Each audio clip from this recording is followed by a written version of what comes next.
오늘도 이 새벽에 하나님의 은혜가 가득하길 간절히 소망합니다. 베냐민 지파와의 싸움에서 승리한 이스라엘은 사람 가축할 것 없이 모두 칼날로 치고 닥치는 성문마다 다 불살라 버렸습니다. 그 결과 베냐민 사람은 불과 군사 600명만을 남겨놓게 되었습니다. 모두 진멸해 버렸기 때문이었습니다. 그리고 그들은 전쟁하기 전에 베냐민 지파 남자들에게는 딸을 아내로 주지 않기로 맹세하였기 때문에 결국 한 지파가 소멸될 위기에 놓이게 되었습니다.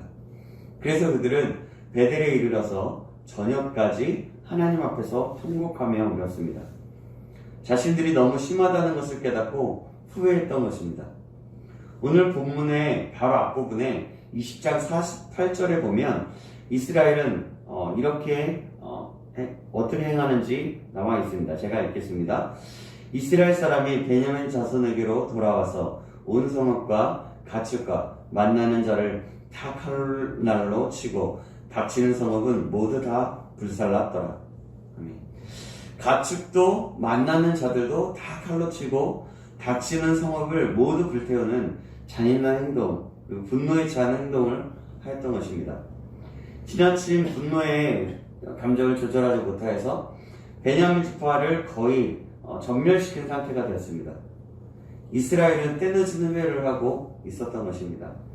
3절 말씀 보시겠습니다. 제가 읽겠습니다. 이르되 이스라엘의 하나님 여호와여, 어찌하여 이스라엘이 이런 일이 생겨서 오늘 이스라엘 중에 한 지파가 없어지게 하시나이까 하더니, 여기서 보면 이상한 것이 있습니다. 마치 하나님께서 한 지파를 없어지게 한 것처럼 이야기합니다. 그런데요, 여러분, 하나님께서 베냐민 지파를 끊어내신 것이 아닙니다.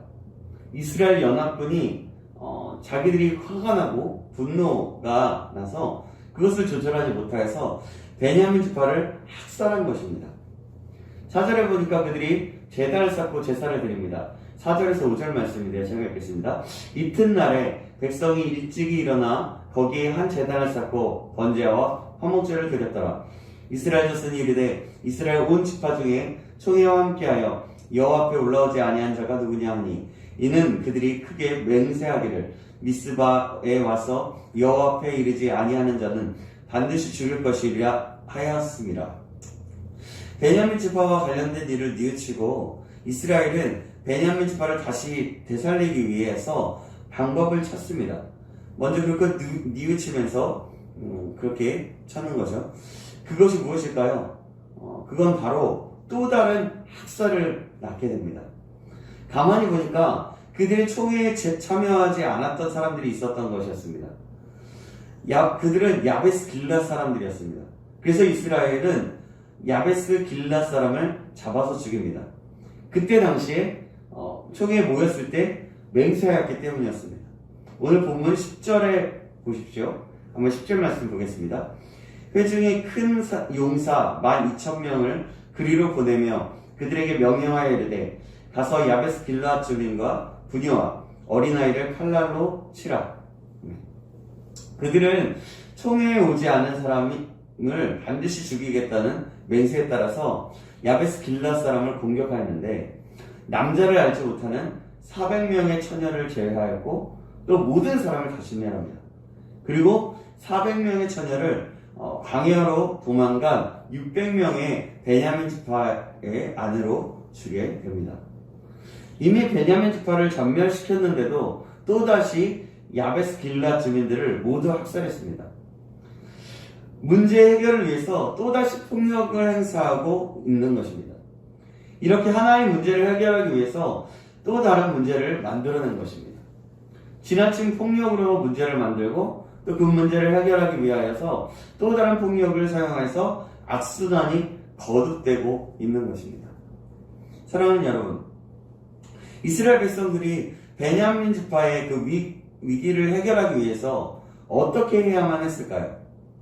가장 먼저는 이스라엘이 지금까지 자신들이 행한 일들에 대해서 진심으로 회개하고 하나님께 용서를 구해야만 했습니다. 이스라엘 연합군은 잔인한 행동을 통하여서 베냐민을 전멸시켰습니다. 전적으로 이스라엘 연합군의 잘못입니다. 그러므로 하나님께 깊이 회개해야만 했습니다. 그리고 어떻게 해야 할지에 대해서 하나님께 간절히 기도하며 물어야 했습니다. 오늘 본문의 말씀을 가만히 보면 베냐민 지파의 전멸에 대해서 하나님께서 한 지파가 없어지게 하셨다라고 말합니다. 그리고 이 문제를 해결하기 위하여 이스라엘은 자기들끼리 고민을 하지만 하나님께 묻는 사람이 하나도 없습니다. 문제를 해결하기 위해서는 하나님께 엎드려 기도하면 되는데 이스라엘은 왕이신 하나님을 인정하지 않았습니다. 그래서 자기들 마음대로 문제를 해결하기 위한 또 다른 학살의 방법을 선택했던 것입니다.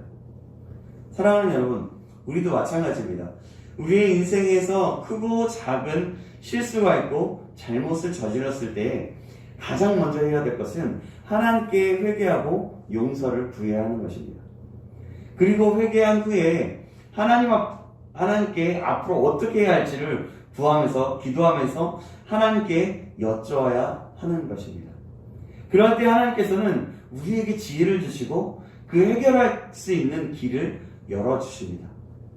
저와 여러분이 이 사실을 기억하여서 우리가 해야 할 일을 알고 이스라엘과 같은 선택을 하지 않기를 주님의 이름으로 축복합니다.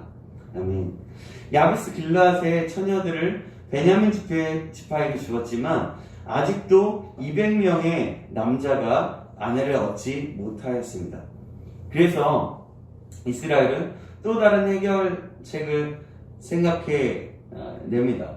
어떻게 해야 할까요? 바로 실로 사람들이 추수 후에 축제를 벌일 때, 춤을 추면서 축제를 벌일 때 강제로 20명의 처녀들을 붙들어와서 아내로 삼는 것이었습니다. 사랑하는 여러분, 하나님이 보시기에 이 모습이 어떻게 보여졌을까요? 마음이 좋으셨을까요? 아닙니다. 하나님은 아마도 슬프시고 힘드시고 어려우셨을 것입니다.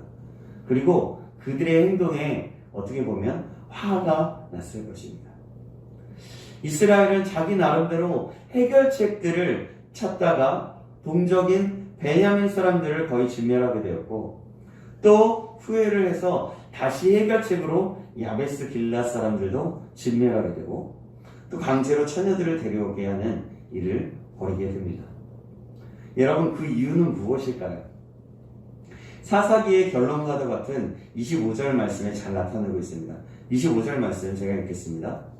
그때 이스라엘에 왕이 없으므로 사람이 각기 자기의 수견에 옳은 대로 행하였더라. 바로 왕이 없으므로 자기의 소견대로 옳은 대로 행하였기 때문이었습니다.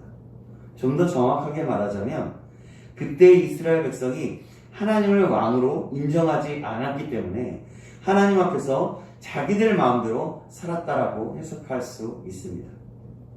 이스라엘 백성들은 하나님을 왕으로 생각하지 않았고 하나님의 말씀에도 관심이 없었습니다. 그저 가나안 사람들처럼 본능에 충실하고 자신들의 생각에만 충실했습니다. 하나님은 안중에도 없었습니다. 그래서 이스라엘은 열심히 문제를 해결하려고 했지만 해결되지 않고 더욱더 문제가 커지기만 했던 것입니다.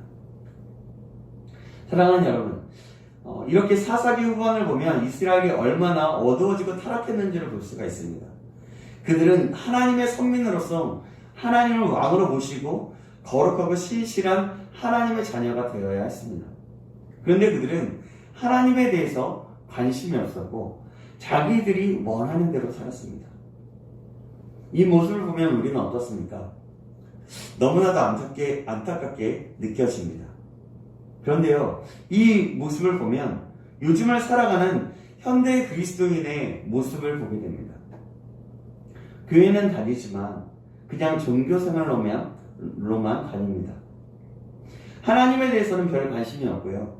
예배를 드리고 가면 구원을 받을 것이라는 생각에 주일에만 잠시 예배를 드리고 또 어떤 사람은 그 예배 시간에도 잠깐 왔다가 가고 어떤 사람은 졸기도 합니다.